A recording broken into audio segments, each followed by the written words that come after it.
ये जगन्नाथी माँ भुवनेश्वरी जी का मंदिर है।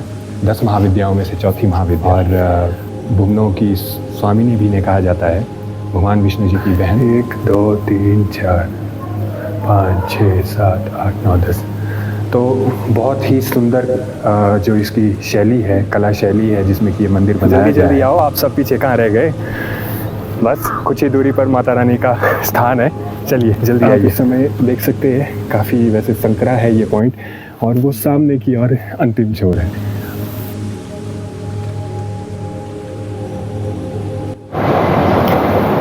या देवी सर्वभूतेषु माँ शक्ति रूपेण संस्थितः नमस्तस्यै नमस्तस्यै नमस्तस्यै नमो नमः। हे माँ, आप इस जगत के सभी चराचर जीव में निवास करने वाली, उन्हें शक्ति प्रदान करने वाली हो। आपको बारंबार प्रणाम है। हर हर महादेव, जय माता रानी की। तो दोस्तों, स्वागत है आप सभी का आपके अपने YouTube channel travel with Deven पर, और हाजिर है आज आपके साथ एक नए ब्लॉग के साथ। आज हम जा रहे हैं माँ भुवनेश्वरी जगन्नाथी मंदिर भेखली माता जी के दर पे। तो चलिए जुड़े रहिए हमारे साथ और आपको आज माता रानी के दर्शन कराएंगे। जय माता दी। तो दोस्तों, इस समय हम हैं गैवन ब्रिज के पास, और यहाँ से अब 9 किलोमीटर का रास्ता पड़ता है। ये आपने स्क्रीन पर देख पा रहे होंगे। अपनी अपनी बाइक्स पर है हम, और जुड़े रहिए और आपको आगे का नज़ारा भी हम दिखाते रहेंगे। जय माता दी।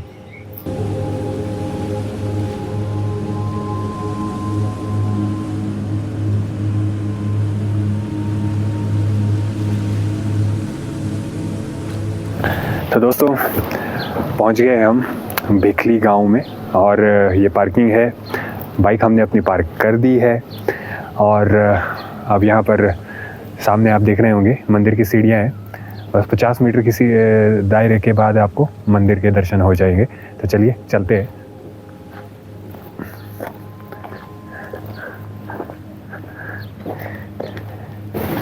दादी जी यहीं के लोकल निवासी है। शॉप यहाँ पर इनकी आप देख सकते हैं, छोटी सी दुकान है, और नारियल देते ना, चुनरी देते माता रानी को प्रसाद के रूप में। नारियल, चुनरी, डोरी, धागा, कुंगू, बाकी अन्य सामग्रियाँ चढ़ती है। तो यहीं पर ये मंदिर की सीढ़ियों के साथ ही है, और यहीं पर मैं ले रहा हूँ। जय माता दी, जोर से बोलो जय माता दी, सारे बोलो जय माता दी, प्रेम से बोलो जय माता दी। जय माता दी, जय माता दी। माता रानी की सेवा में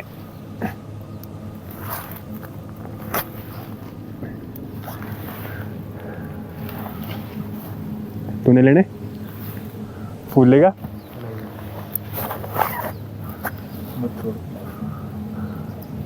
फूल तोड़ना पाप है। तो दोस्तों, ये हम पहुंच गए हैं मंदिर, और अभी मुख्य द्वार पर आप देख सकते हैं थान देवता जी का मंदिर है। आपको बताते हैं थान देवता जी की छोटी सी कहानी। पहले दर्शन कर लेते हैं, आइए। जय भोलेनाथ। जय हो थान देवता जी की महाराज। जय हो देवता थान जी। जय थान देवता जी। तो दोस्तों, थान देवता जी यानी कि हमारी जो लोकल यहाँ की लैंग्वेज के हिसाब से स्थान को थान कहते हैं। और जितने भी हमारे जो बड़े मंदिर होते हैं, तो गांव में एक थान देवता जी का मंदिर ज़रूर होगा। ये शिव, विष्णु जी, शक्ति या फिर नाग देवता किसी भी रूप में होते हैं, और एक थान देवता का मंदिर हमारे गांव में, मतलब जगह जगह में ज़रूर होगा। तो आइए अब मंदिर पहुंच गए और माँ भुवनेश्वरी के दर्शन करते हैं। जय माता दी।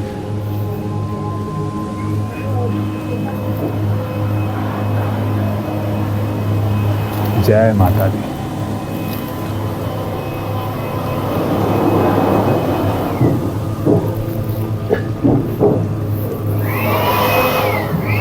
जय माता।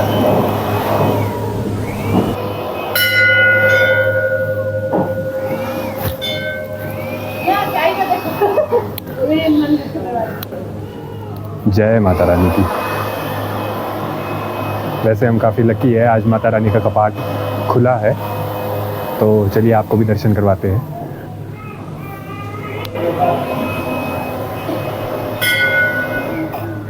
आज श्रद्धालु काफ़ी आए हुए। होली का दिन है तो पर्यटक भी आज आए हैं और माता रानी के दर्शन कर रहे हैं।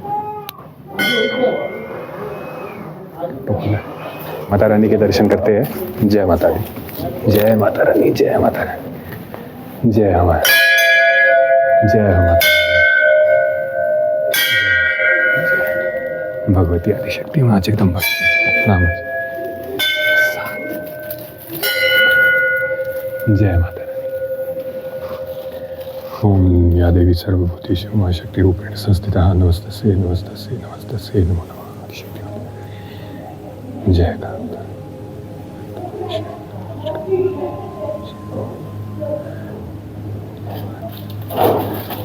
जय माता, जय माता दी। इस समय मंदिर में मौजूद हैं हम और आप स्क्रीन पर माता रानी के दर्शन कर सकते हैं। तो माँ भुवनेश्वरी इस समय मंदिर में हम विराजमान हैं और ये जगन्नाथी माँ भुवनेश्वरी जी का मंदिर है। 10 महाविद्याओं में से चौथी महाविद्या और भुवनों की स्वामिनी भी इन्हें कहा जाता है, भगवान विष्णु जी की बहन। काफ़ी सुंदर मंदिर है। तो दोस्तों आज होली उत्सव है और इस समय हमारे पुजारी भाई जी मंदिर में विराजमान है। तो अब कुछ समय में ये भी चले जाएंगे, मंदिर को बंद कर देंगे। तो हम काफ़ी लकी है जो टाइमली पहुँचे यहाँ पर। दादी विराज माता रानी यहाँ पर पिंडी रूप में विराजमान है और जो माता के जो दूसरा स्थान है वो यहाँ से व्यास नदी के दूसरी ओर हमारे पुईर गांव पड़ता है, वहाँ पर माता मूर्ति रूप में विराजमान है। तो दोस्तों ये परिक्रमा पथ है, माता की परिक्रमा की जाती है। कोई भी मनोकामना श्रद्धालु की या वो करना चाहे या पूरी हो चुकी हो तो ये परिक्रमा पथ ज़रूर जो हमारे मंदिरों में ये ज़रूर करने चाहिए। बहुत अच्छी चीज़ होती है। और जो ये स्थान आप देख रहे हैं इस समय, ये जैसा कि हमारे यहाँ पर पंडित भाई जी ने बताया था कि जिन महिलाओं के विवाह के बाद जैसे गर्भ धारण नहीं होता है तो इस परिक्रमा पथ पर यहाँ पर आकर के वो अपनी मन्नत का धागा बांध सकते हैं, चुनरी बांध सकते हैं।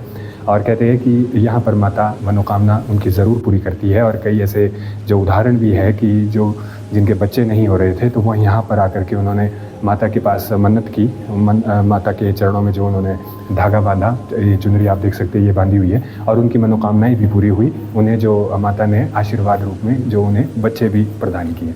जय माता दी, जय माता दी, जय माता आदिशक्ति, जय हो माता रानी की जय हो, जय हो, जय हो माता रानी, जय हो, जय हो माता रानी। 1 2 3 4 5 6 7 8 9 10। तो बहुत ही सुंदर जो इसकी शैली है, कला शैली है जिसमें कि ये मंदिर बनाया गया है। आप मेरे चारों तरफ इस समय देख सकते हैं। मंदिर में तरह तरह के जो महाभारत काल से, रामायण काल से संबंधित चित्र बनाए गए हैं।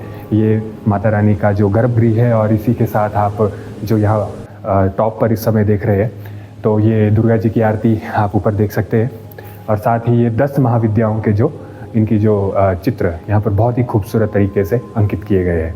अब सबसे पहले जो माँ काली 10 महाविद्याओं में जिनका प्रथम स्थान है और उसके बाद माँ तारा, माँ षोडशी जी और उसके बाद माँ भुवनेश्वरी जो पिंडी रूप में यहाँ पर स्वयं मौजूद है। भुवनेश्वरी का अर्थ होता है पृथ्वी की देवी और भगवान विष्णु की इन्हें बहन भी माना जाता है। वैसे माता रानी को जो तीनों लोकों की स्वामिनी भी कहा जाता है और इसके साथ साथ 14 भुवनों की भी इन्हें स्वामिनी कहा जाता है। भुवनों की स्वामिनी होने के कारण ही माता को भुवनेश्वरी कहा जाता है। भुवन मीन्स जैसे स्वर्ग लोक, पृथ्वी लोक, पाताल लोक, इसी तरह से करते हुए 14 अलग अलग प्रकार के लोक हैं जिनकी जो है माता रानी को स्वामिनी कहा गया है। और ब्रह्मांड की शक्ति, यानी कि जब ब्रह्मा जी ने जो ब्रह्मांड के जो क्रिएटर हुए, तो जब ब्रह्मा जी ब्रह्मांड के इसका निर्माण कर रहे थे तो माता रानी की कृपा से ही, यानी कि माता रानी, कहीं इसका उल्लेख ऐसे भी आता है कि जैसे माता रानी ने ब्रह्मा जी से एक प्रकार से अनुरोध किया था कि वो इस शुभ कार्य में, यानी कि ब्रह्मांड के निर्माण कार्य में माता रानी को भी एक कुछ जैसे अपना एक उद्देश्य प्रदान करे। तो कहते हैं कि ब्रह्मा जी ने माता भुवनेश्वरी की शक्ति से ही ब्रह्मांड का निर्माण किया था, क्योंकि इन्हें महासिद्ध योग विद्या का भी माना जाता है। भगवान शिव की अर्धांगिनी तो ये है ही, तो आप समझ सकते हैं कि शक्ति रूप में ये कितने गुणों से संपन्न है। तो माँ भुवनेश्वरी यहाँ पर पिंडी रूप में विराजमान है। और इसके बाद 5वें नंबर पर हमारी माँ छिन्नमस्तिका जी आती है। जब रक्त बीज को मारने के बाद जया विजया इनका जब जो एक प्रकार से कहते हैं कि इनका उल्लेख आता है कि जब इनका क्रोध शांत नहीं हुआ था, और क्योंकि रक्त बीज एक ऐसा असुर जिसके रक्त की बूंद जब धरती पर गिरती थी तो एक और रक्त बीज पैदा हो जाता था। तो माँ छिन्नमस्तिका ने अपने जो इनके जो अनुयायी हुए, यानी कि इनके जो असिस्टेंट, यानी कि माँ जया, माँ विजया जी, इन्हें ये भी इनके साथ माँ काली के साथ युद्ध में शामिल थी। तो क्योंकि अब जब ये युद्ध में रक्त बीज के संहार किए जा रहे थे तो ये उनका रक्त का पान भी कर रही थी माँ जया और विजया। लेकिन कहते हैं कि जब रक्त बीज का संहार हो गया था और जया और विजया ये फिर भी व्याकुल हुई थी, क्योंकि अब जब युद्ध की स्थिति होती है तो बहुत ही उग्र वो दृश्य होता है। तो कहते हैं कि क्योंकि रक्त बीज का जब संहार हुआ था तो जया और विजया माँ की जो है, इनकी जो रक्त की पिपासा वो शांत नहीं हुई थी, और ये माता से ही अनुरोध करने लगी थी काली माँ से कि भाई अब आप ही हमारी इस जो क्षुधा है, रक्त की पिपासा है, इसे शांत कीजिए। तो कहते हैं कि माँ काली ने अपना जो सर है वो धड़ से अलग कर दिया था, और फिर उससे जो रक्त की जो धार निकली थी उनके धड़ से, वो जया और विजया ने ग्रहण की थी। यानी कि इनकी जो वो रक्त की जो प्यास थी वो माँ काली ने अपना सर काट करके और उससे फिर जो जया और विजया की जो है रक्त की पिपासा शांत की थी। तो इस रूप में ये आप देख सकते हैं, थोड़ा अगर आप जया और विजया माँ ने अपना जो सर है वो धड़ से अलग किया, उसे अपने हथेली पर धारण किया। उसमें से जो एक धार निकली रक्त की वो जया के और दूसरी धार जो विजया के, और बीच में से अमृत की धार माँ काली ने स्वयं धारण की। तो ये रूप है माँ छिन्नमस्तिका जी का। ये माँ त्रिपुर भैरवी जी है, माँ धूमावती जी, माँ बगलामुखी जी, ये भी सिद्ध तांत्रिक गतिविधियों में एक शक्तिशाली स्वरूप है माँ का। इसके बाद माँ मतंगी जी और माँ कमला जी। तो ये अलग अलग रूपों में 10 जो महाविद्याएं हैं, ये यहाँ पर आप खूबसूरती से देख भी सकते हैं। बाकी भगवती श्री काली जी का चित्र है, और इसके साथ साथ महिषासुर मर्दिनी जी का भी चित्र है। बाकी आप अन्य रूप में यहाँ पर देख सकते हैं। तो इस तरफ आप देख सकते होंगे ब्रह्मा विष्णु महेश जी के चित्र बहुत खूबसूरती के साथ अंकित किए गए हैं, और ये भगवान विष्णु जी के 10 अवतार। क्योंकि माँ भुवनेश्वरी भगवान विष्णु जी की बहन है, तो यहाँ पर भगवान विष्णु जी के 10 अवतारों को बहुत ही सुंदर तरीके से चित्रित किया गया है।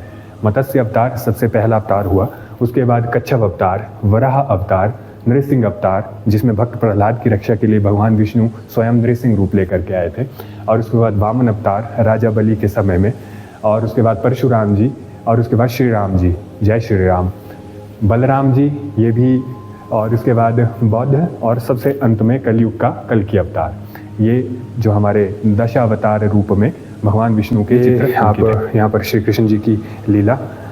उसके बाद यहाँ से आप देख सकते हैं ये यक्ष नारायण, ये इनका पूरा प्रतिरूप आप देख सकते हैं। राम रावण युद्ध, पुष्पक विमान में रावण और श्री राम जी अपने पूरे दल बल सहित, श्री राम जी, लक्ष्मण जी, हनुमान जी, विभीषण जी और जामवंत जी।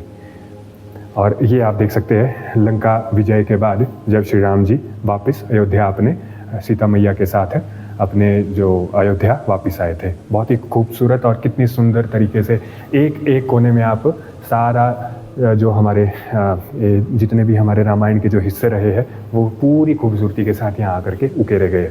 और इसी प्रकार सबसे नीचे से आप देख सकते हैं ये नवग्रह सारे के सारे, हमारे रवि, चंद्र, मंगल, बुध और बृहस्पति, और इसी के साथ शुक्र, शनि और राहु व केतु। बहुत ही खूबसूरत तरीके से यहाँ पर इनके चित्र अंकित किए गए हैं। भगवान विष्णु जी की स्तुति करते हुए देवगण, और इसी प्रकार से जो आप ऊपर सबसे टॉप में ये माँ के नव दुर्गा रूप है। माँ शैलपुत्री, पर्वतराज हिमालय की पुत्री होने के कारण इन्हें शैलपुत्री कहा जाता है। ब्रह्मचारिणी, माँ चंद्रघंटा, इसमें उल्लेख आता है कि जैसे ब्रह्मांड में घंटे की नाद करती हुई माँ की शक्ति चंद्रघंटा। कुष्मांडा स्कंद माता, कार्तिकेय की माँ, अपने गोद में कार्तिकेय को बिठाए हुए स्कंद माता स्वरूप। माँ कात्यायनी, कात्यायन ऋषि की पुत्री। सिद्धिदात्री, सिद्धि देने में जिन्हें सबसे ज़्यादा आराधना जिनकी की जाती है, माँ सिद्धिदात्री। माँ कालरात्रि, माँ काली का ही रूप है, और माँ महागौरी। और इसी के साथ ये भगवान शंकर समुद्र मंथन के दौरान हलाहल विष का पान करते हुए गायत्री माँ की, मध्याह्न गायत्री, गायत्री श्री गायत्री, और ये महिषासुर मर्दिनी का, ये आप देख सकते हैं। बहुत ही खूबसूरत चित्रण है। और माँ के अलग अलग रूप युद्धकालीन अलग अलग असुरों का संहार करते हुए। इस तरफ आइए, ये त्रिदेवियाँ, माँ महाकाली, माँ महालक्ष्मी, माँ महासरस्वती। और इसी के साथ यहाँ पर इंद्र आदि देवताओं के जो चित्र आप देख सकते हैं। इंद्रदेव, वरुण देव, कुबेर, यम, ऐशान्य और नैऋत्य, वायु और अग्नि। और इसी प्रकार से ये सतीदाह, जो एक हमारी प्रथा होती थी, उसका भी एक आप रूप देख सकते हैं। ये जब दक्ष प्रजापति ने भगवान भोलेनाथ का अपमान किया था, तो माँ पार्वती क्रोधित हुई थी और उन्होंने यज्ञ में स्वयं को भस्मीभूत कर दिया था। तो ये उसका एक चित्रण आप देख सकते हैं। यहाँ पर पूरे ऋषिगण मौजूद है, नारायण, ब्रह्मा जी और ये दक्ष। यहाँ पर बहुत ही खूबसूरत तरीके से ये चित्र हूबहू, मतलब कि उस जो सिनेरियो उस समय का रहा था, पूरा का पूरा चित्रण उसका किया गया है। और दक्ष विग्रह, यानी कि जब सती के जो भस्मीभूत होने के बाद जब भैरव रुद्र को महादेव शिव ने दक्ष का संहार करने के लिए भेजा था, यह पूरा चित्रण देख सकते हैं, महारुद्र। और जब वो पूरा दक्ष का उसकी सेना सहित संहार कर चुके थे, तो भोलेनाथ जब सती के शरीर को लेने के लिए आए थे, मृत शरीर को लेने के लिए आए थे, तो सभी ने, जो दक्ष प्रजापति का जो परिवार था, उन्होंने भगवान भोलेनाथ से प्रार्थना की थी कि भाई अब, क्योंकि वैसे दक्ष प्रजापति आखिरकार पूरे ब्रह्मांड के संचालन की जो स्थिति थी वो तहस नहस होने वाली थी, हो चुकी थी लगभग, तो सभी ने भोले से प्रार्थना की थी कि इन्हें नवजीवन प्रदान करे। तो ये आप देख सकते हैं, ये यहाँ पर बताया गया है, जो बकरे का सिर, जो दक्ष प्रजापति को फिर जीवन दान एक महादेव ने दिया था, तो ये उसका चित्रण है दक्ष विग्रह के रूप में।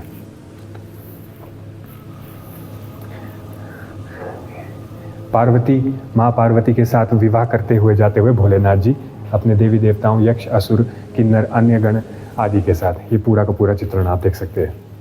महामृत्युंजय भोलेनाथ, सदाशिव भोलेनाथ, और ये आप अर्धनारीश्वर, बहुत ही खूबसूरत तरीके से। और भगवान का विश्व रूप, विराट रूप, भगवान विष्णु भगवान का, बहुत ही खूबसूरत, मन प्रसन्न हो गया। और बहुत ही एक अलग ही लेवल की शांति है यहाँ पर। इस समय मंदिर में हम मौजूद हैं और बहुत ही खुशी मुझे हो रही है और बहुत ही अच्छा लग रहा है। आया मैं मंदिर में पहले भी हूँ, लेकिन आज ब्लॉग बनाने के पर्पज़ से और हर एक चीज़ को मैं खुद से आराम से बैठ करके देख भी रहा हूँ और इसको मैंने एक्सप्लोर भी किया है। उम्मीद करता हूँ कि आपको भी माता रानी के दर्शन करके उतनी ही प्रसन्नता हुई होगी जितनी मुझे हुई है। तो अब हम चलते हैं बाहर और अब चलेंगे हम गुफा की ओर। वहाँ की भी एक अपनी एक कथा है, वो हम आपको वहीं पर पहुँच के बताएंगे। चलिए, जय माता दी। मंदिर परिसर से हम बाहर आ गए हैं और अब हम जा रहे हैं उस स्थान पर जहाँ पर माता रानी अपने कन्या रूप में तपस्या करती थी। वहाँ की क्या कथा है वो हम आपको बताएंगे। चलिए पहले आपको स्थान पर ले चलते हैं।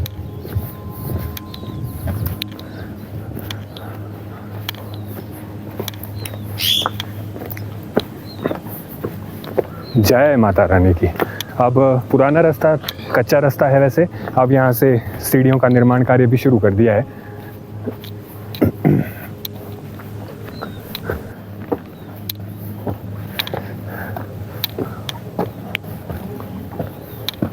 जल्दी जल्दी आओ, आप सब पीछे कहाँ रह गए। बस कुछ ही दूरी पर माता रानी का स्थान है। चलिए जल्दी आइए।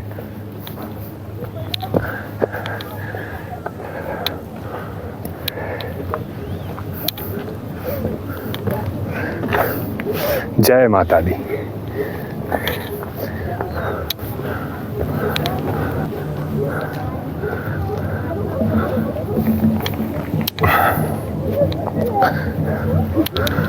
जय माता रानी की।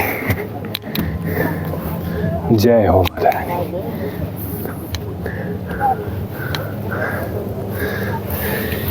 जय।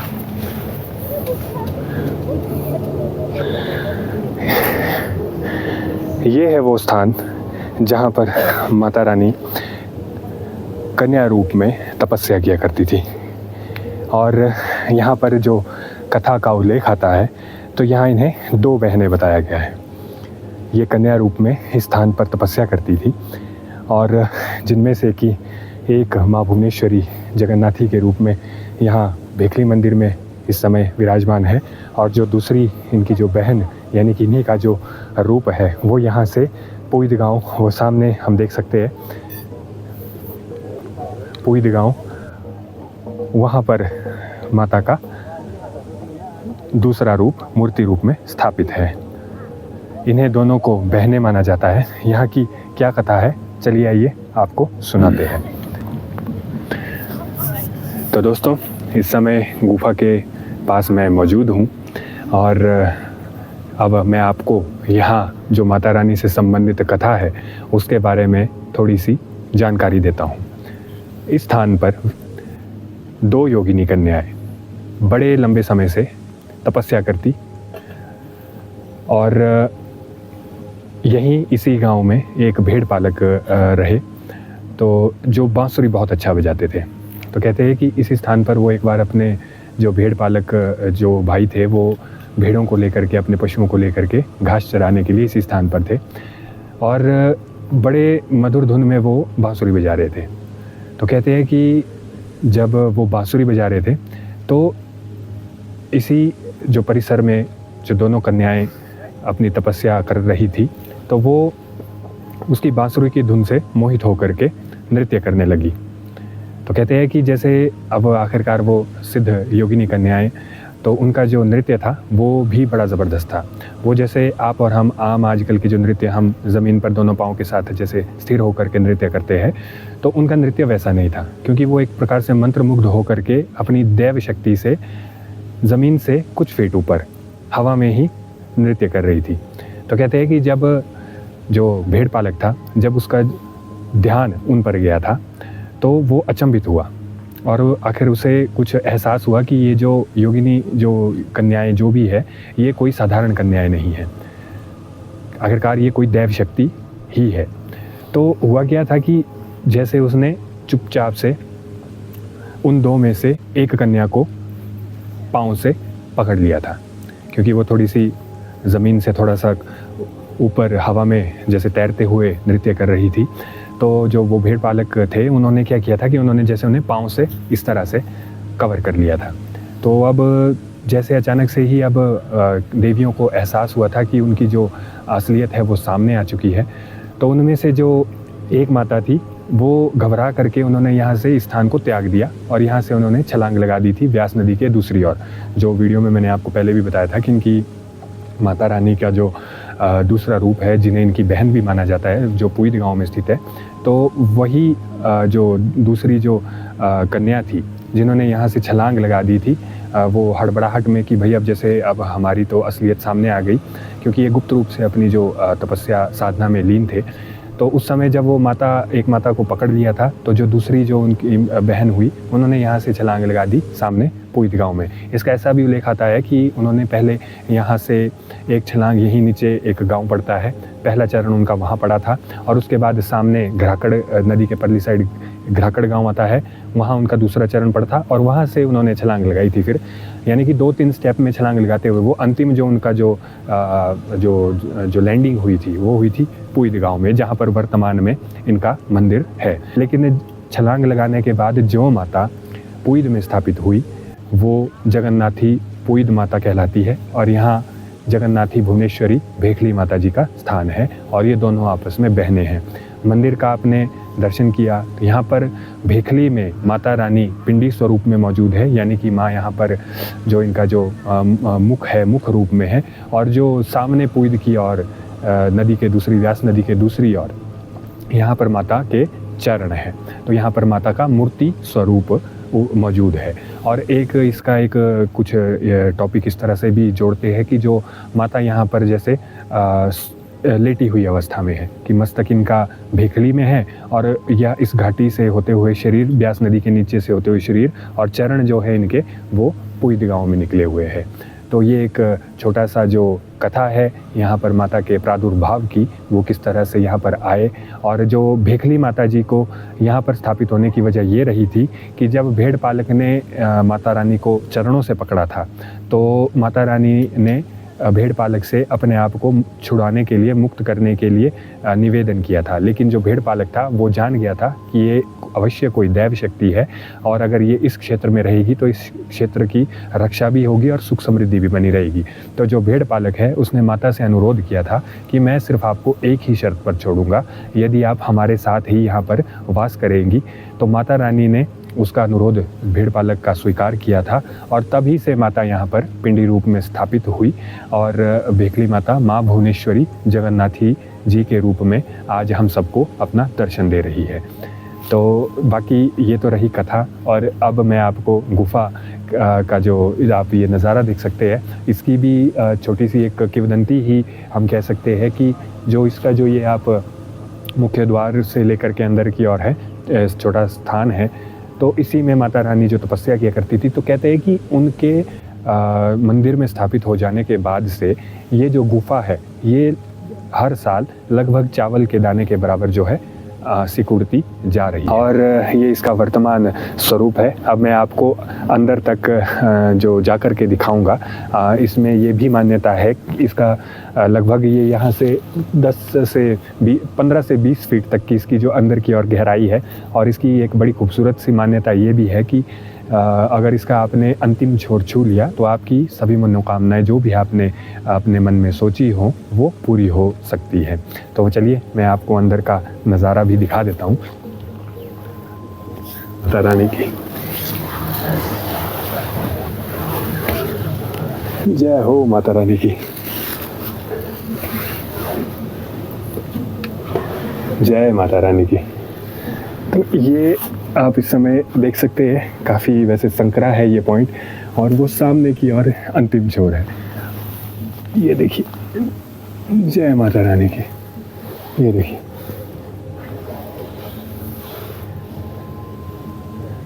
इसी स्थान पर माता रानी का बताया जाता है कि यहाँ पर वो तपस्या किया करते थे।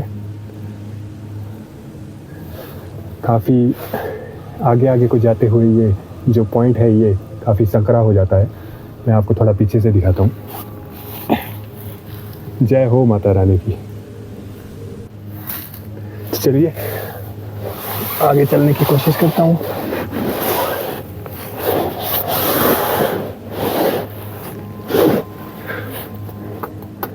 जय माता रानी की। एक हिस्सा अब यहाँ तक मैं कैमरा नहीं ला सकता, नहीं तो आपको दिखा देता। जय हो माता। आते हैं अब वापस। जय माता रानी की, जय माता रानी। ये देखिए, ये इसमें सीधा भी नहीं कर सकते, ये बिल्कुल आपको इसी तरह से टेढ़ा टेढ़ा होकर के ही जाना पड़ेगा अंदर को।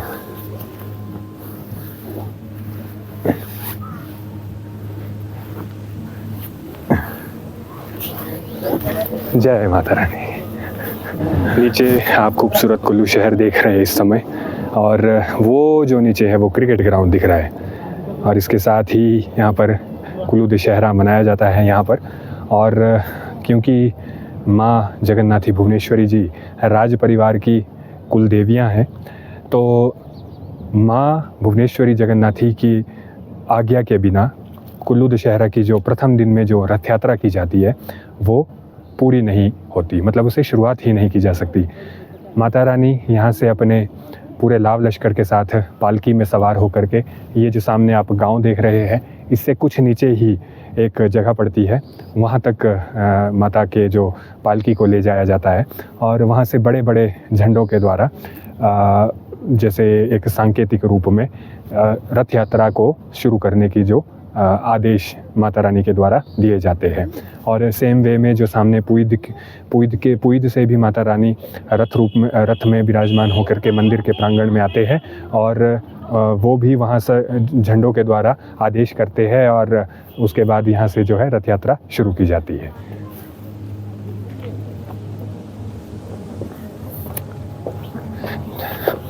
आज होली भी है और यहाँ पर होली का जो उत्सव भी काफ़ी धूमधाम से मनाया जा रहा है। यहाँ पर टोलियाँ निकलती है, अपने ग्रुप्स निकलते हैं और खूब बाजे गाजे के साथ पूरे इलाके में जा कर के होलियाँ मनाई जाती है। अभी यहाँ सामने हमें जो यहाँ बाजे की ध्वनि भी सुनाई दे रही है, तो चलिए देखते हैं कैसा है माहौल यहाँ का। फोटो लेना और यार होली मनाते हुए हैप्पी पीपल्स। ये देखिए सामने जत्था चला हुआ है पूरे ढोल नगाड़ों के साथ। ये छोटी छोटी गुड़िया सारे के सारे बहुत ही खुश है और आनंद ले रहे हैं होली उत्सव का। जय आदिशक्ति।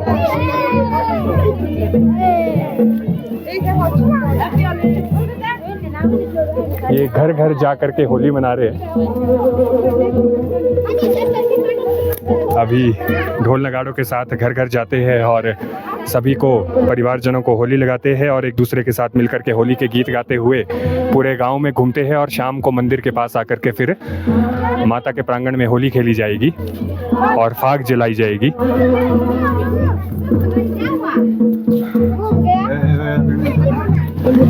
ये है जी बेखली गांव, जो आप यहाँ सामने की ओर मंदिर है और इस तरह से ये पूरा फैला हुआ है। यहाँ पर अन्य देवी देवताओं के मंदिर भी है। सारी नारायण जी आगे को आते हैं। शालंग के नारायण के भगवान विष्णु के यहाँ पर कई रूप में मौजूद है। वो देखिए ऊपर कितनी हाइट में घर है। ये जो होली खेलने वाले ये यहाँ से होके आए थे, ये यहाँ से होके जगह जगह से होली मनाते हुए और सामने की ओर अब यहाँ पर होली उत्सव मनाएंगे।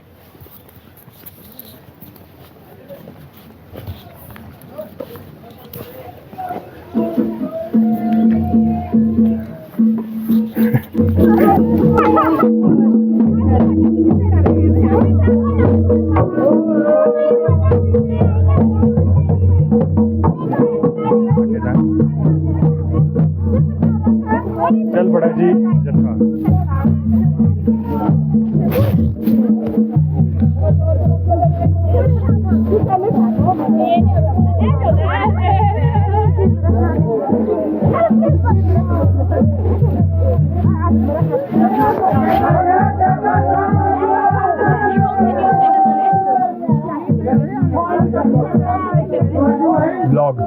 ब्लॉग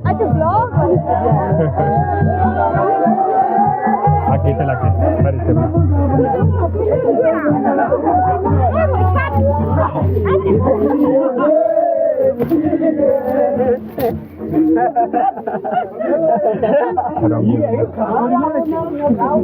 ये बात क्यों मना रहे Holi? Holi happy Holi happy Holi happy Holi भाई आपको भी।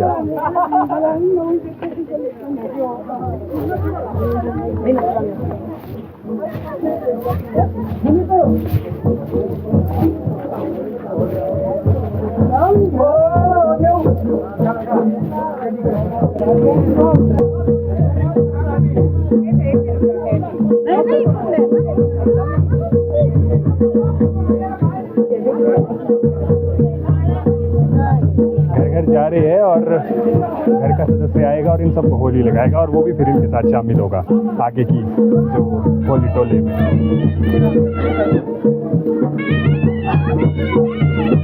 सबको होली की बहुत बहुत हार्दिक शुभकामना देता है। जो भी ये रंगों का त्योहार है, मैं कामना करता हूँ कि सभी के जीवन में खुशियाँ लाए। चलिए, बहुत ही हर्षोल्लास के साथ आप वैसे होली उत्सव मना रहे हैं। तो अभी सुबह कहाँ से शुरुआत की थी आपने? मंदिर से शुरू किया जी हमने। मंदिर से ही ऊपर से होके आए थे आप? हाँ, पूरा गाँव यहाँ सब शुरुआत मैंने मंदिर। तो यहाँ मतलब कि आप सभी परिवारों को होली लगाते हैं, सभी एक साथ इकट्ठे होते हैं और घर घर जाएंगे, फिर इकट्ठे होकर शाम को फिर मंदिर के पास जाएंगे, फिर भोजन का इंतजाम भी करेंगे सभी। जो फाग भी शाम को ही चलाई जाएगी। तो अभी जैसे आप और भी एरिया रहा आपको या फिर नहीं? अभी आधा गाँव रहा। आधा गाँव नीचे तक जाएंगे ना आप? चलिए। हाँ, बाई चांस किसी के घर में बाई चांस कई बार अनहोनी हुई होती है तो वहाँ हम नहीं जाते, बाकी तो पूरा गाँव घर घर में करते हैं आप। चलिए, एक बार होली की फिर से शुभकामनाएं। जय माता जगन्नाथी भुवनेश्वरी जी की। हम भी आपके साथ शामिल हुए थे। चलो, बहुत बढ़िया लगा। माता के दर्शन करने आए थे। बाजा सुना साथ साथ। चलो अभी ठीक है। नरसिंगा है भाई के पास, हमारा एंशिएंट जो यहाँ के लोकल कल्चर का एक वाद्य यंत्र है और अब पूरे ढोल नगाड़े के साथ पूरा इंतजाम चला हुआ है। तो चलिए दिखाते हैं आपको। कैरेक्टर भी कराने को है। चलिए चलिए, आ रहे पूरा ग्रुप आ रहा है।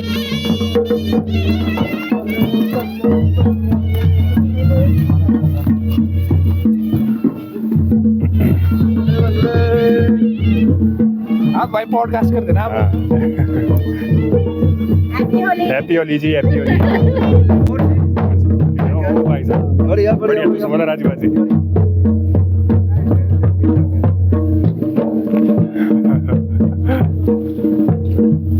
किसी की हाँ जी हाँ जी, हैप्पी होली जी। बुलावा आया है, माता ने बुलाया। तो ये होली का पर्व अब पूरे गांव में ऐसे ही हर्ष उल्लास के साथ मनाया जा रहा है। जगह जगह जा करके खूब मौज मस्ती की जा रही है। और नाटी भी चली हुई है। तो चलिए मिलते हैं आपसे अब आगे। काफ़ी व्यस्त दोस्तों, ये है माता रानी की 100। यहाँ पर जो भी माता रानी के तीज त्यौहार होते हैं, काही का उत्सव होते हैं, इस स्थान पर माता की जो देव विधि से जो भी परंपरा है वो यहाँ निभाई जाती है। और ये जो आप पीछे पेड़ देख रहे हैं, ये उतना इनका इतिहास उतना ही पुराना है जितना माता रानी का इस स्थान से संबंध। देवदार का वृक्ष एक सामने की ओर है, ये भी आप देख सकते हैं। इसकी जो लंबाई और इसकी जो चौड़ाई मोटाई है, उससे आप अंदाज़ा लगा सकते हैं कि ये पेड़ कितना प्राचीन है, कितना एंशिएंट है। तो अब हम चलते हैं। कुछ छोटे छोटे ये जो मोमेंट्स थे हमने कैप्चर किए और काफ़ी मज़ा भी आया। काफ़ी जगह भी बहुत अच्छी है, शांत जगह है। आपको भी कभी समय लगेगा तो ज़रूर समय निकाल करके आएँ और माता रानी का आशीर्वाद प्राप्त करें। तो चलते हैं। जय माता दी, हर हर महादेव। मिलते हैं आपसे अगले व्लॉग में।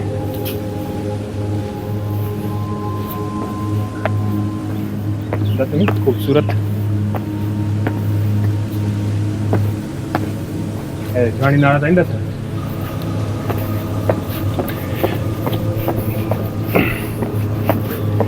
चलो बुलावा आया है।